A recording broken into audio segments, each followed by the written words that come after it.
Hey Anna, how's it going today? Good. How about you? I'm going very well. Thanks again for having us. Today's meeting, like we said, we really just want to introduce Brown and Brown to you guys. We want you guys to introduce yourself and your company to us. But really, the objective that I want to walk away from today's meeting with is to get you to think a little bit differently about insurance, maybe with a new perspective from our conversation today. Okay?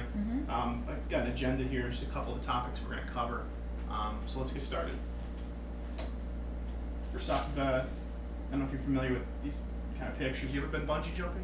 I have not. No, you haven't? No. Never would want to or show any interest towards it? Not. Yeah. Yeah, I've contemplated it. Yeah.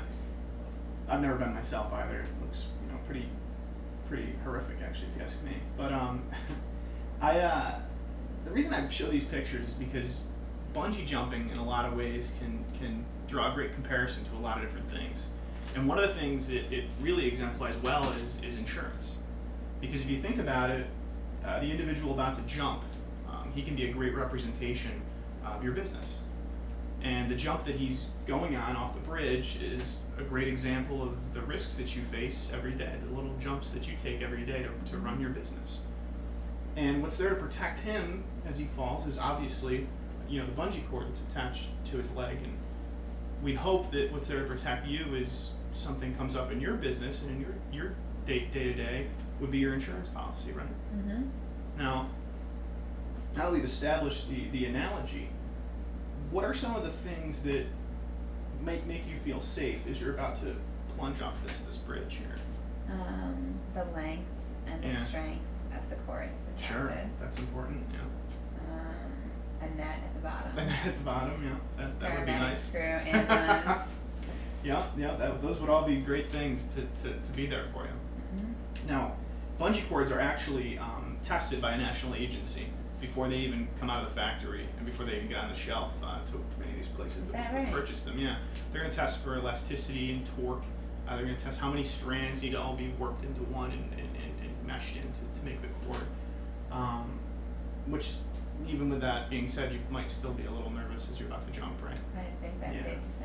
Now, it's interesting because we drew the comparison to insurance, but you really reacted pretty quickly there when I asked you what are some of the questions you might have about the bungee cord. Would you be that quick to question the insurance policy that you have and whether or not that they protect you when you go on a jump like this in your business? When you frame it like that, I don't know if I've done as thorough research as I could have. Yeah. And even to go one step further, we mentioned that bungee cords are tested by a national agency. Insurance policies, unfortunately, are not. And it's really up to the broker, your broker, to determine whether that policy is adequate or not. Now let's talk a little bit about your broker and the typical marketing process, which I like to call it. You guys have had your broker for a number of years, correct? You've been in business for a while, so you've been through the insurance renewal process and shopping around the policies and things like that. You're familiar. I mean, the most common thing that you're going to see, and correct me if I'm wrong, with your brokers, you're probably going to see most of them around renewal time, when it's time to sign again the policy. And you're going to spend a lot of time focusing on pricing this issue. Correct? Don't get me wrong. Pricing and renewal is extremely important. It's extremely important in our business. Insurance is a relationship business. It's about retaining business. It's about keeping the customer happy. So these issues, although very, very important, are just strictly a piece of the puzzle. Because there's more that you pay your broker for all year long than just to come in and renew your business. Okay, you want to make sure he's testing that bungee cord. Right? Because ultimately it's going to be the durability of that bungee cord or that policy that's going to protect you. You don't want to use the same bungee cord over and over again and renew it and renew it and renew it just because it's worked before. You want that to adapt to how your business works. You understand? I do. Okay. So now that we've kind of established a little bit about the typical marketing process, I want to tell you a little bit about our process. And to go one step further, the most important part about our process is how it's going to help you. So before we do that, let's familiarize yourself with our company. Brown & Brown currently is the 7th largest broker nationally. Now, what does that mean? Who cares? There's some advantages to being a large company, but what are some of the things that you think of when you think of a large company? Be honest. Not as personalized services. Yeah, sure. Poor service. You maybe calling up an 800 number, kind of being routed all over the place. Red tape, long lines. Yeah.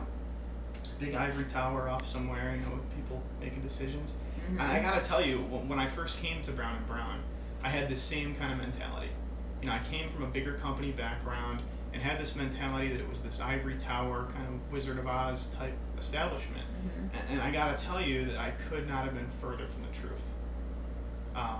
Brown & Brown is structured in a way where it's not only the 7th largest broker in the world, which gives you things like great pricing. In the world? In the world, yeah. It gives you things like great pricing, gives you things like great coverages, things like this, things that maybe smaller brokers may not be able to get. Mm-hmm. But we also operate in a way that we're completely flat and decentralized. So each office, 180 of them all over the country, are for all intents and purposes working as their own company. So you're not going to have that kind of hierarchy that you would see in a normal large company. You're going to have the power and the strength of a powerhouse brokerage firm that's in your corner, but at the same time you're not sacrificing that small local feel that really all customers deserve. So if we combine these two things, our decentralized approach with our size, it forms what I like to call collective wisdom. Now, collective wisdom can be summed up in a lot of ways. I notice I see a lot of pictures on the wall. You're quite a football fan, right? Mm-hmm. Yeah. Big football fan. Big football fan, yeah, I see that. Now, to best give an example of collective wisdom and to really hit a home run with it, let's imagine that there's a football team, okay? In fact, there's 180 football teams, each which are represented by one of our offices. Mm-hmm. Now, each of these football teams is trying to get the ball from here to here across the goal line, okay? And they each have their own players, their own playbooks, and they're all working individually, but all towards the same common goal of getting that ball across the goal line. Mm-hmm. That's Brown & Brown. Then you go to your current broker. They have one team with one playbook. And that's the point with collective wisdom, is that even though I'm working on my own to help you, I have the backing of 179 other offices with all different experiences, with all different sets of ideas, all kind of working towards one common goal. And that common goal is really to make sure that you and your company is not a crash test dummy. We don't want you going out in with a policy thinking that you're covered, something happens, and all of a sudden you're done. Like the bungee cord snaps. Right. Because in your business, you really don't get a dress rehearsal. Right. You want to make sure what you're paying for is going to what? It's going to protect you. Mm-hmm. So, now that you know a little bit about Brown & Brown, we want to kind of show this picture here. This is a great example of collective wisdom in my eyes. You have all these skydivers that are all kind of responsible for their own piece of creating this picture here. They're all working together, but they're all working towards the common goal of creating what they have here. So it's a kind of how they say a picture can speak 1,000 words. I really like this picture in regards to collective wisdom. Mm-hmm. Okay, so let's talk a little bit about process. Mm-hmm. Okay, part of the process, like I said, is why we're here today. We want to get to know you. We want you to get to know us. But most importantly, we want to kind of shift the way you think a little bit. Mm-hmm. Shift the way you think about insurance. And what we're going to do today is hopefully be able to study your policies, look at your insurance program, your risk management program, and really pick apart what it is that you have. We're seeking to understand what you have. Mm-hmm. Okay? How could I ever come off the street, meet you, and recommend a program for you without knowing anything about your business? Okay, there's no insurance policy just sitting on a shelf somewhere waiting to be applied to 10 different kinds of companies. Each one needs to be unique to the coverage that you need. Mm-hmm. Okay, so that's what we're here today. We're going to seek to understand how your company works, reading your policies. Okay, reading them over. After that, we want to drill down into these things. We're going to come back to you with a formulation of questions. Okay, drilling down even further into what you have, so we can identify exactly what you have and what you need. At this point, we're going to go out and create a new program that's going to fill in all those gaps between what you have and what you need.